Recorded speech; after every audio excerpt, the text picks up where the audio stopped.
بسم اللہ الرحمن الرحیم۔ ناظرین، دنیا میں ہر شخص چاہے امیر ہو یا غریب ہو، بادشاہ ہو یا فقیر ہو، چاہے کسی طبقے یا گروہ سے تعلق رکھتا ہو، وہ کسی نہ کسی پریشانی، مصیبت یا تکلیف میں ضرور مبتلا ہوتا ہے۔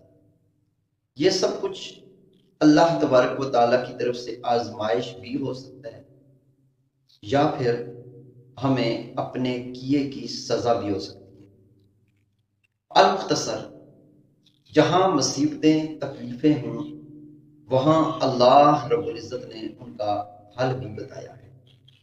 یہ جو وظیفہ یا عمل آپ کو بتانے والا ہوں، یہ کوئی عام وظیفہ نہیں ہے، بلکہ جنگ احد سے بڑی مشکل اور کیا ہوگی، لیکن اس وقت بھی صحابہ کرام علیہ الرضوان نے یہی وظیفہ پڑھا۔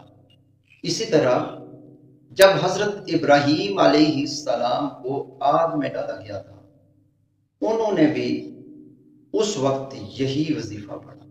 جب حضرت ابراہیم علیہ السلام نے اپنی بیوی اور دودھ پیتے بچے کو بیابان جنگل میں چھوڑا تو بیوی نے بھی یہی وظیفہ پڑھا تھا۔ ناظرین، حضرت عائشہ صدیقہ رضی اللہ تعالی عنہا پر جب منافقین نے تہمت لگائی تھی، جب ان کو پتہ چلا کہ مجھ پر تہمت لگی ہے، تو ام المومنین حضرت عائشہ صدیقہ رضی اللہ تعالی عنہا نے بھی یہی وظیفہ پڑھا۔ ناظرین اکرام، ہر مشکلات و مصائب سے نکلنے کا مجرب وظیفہ یہ ہے، حسبنا اللہ و نعم الوکیل، نعم المولا و نعم النصیر۔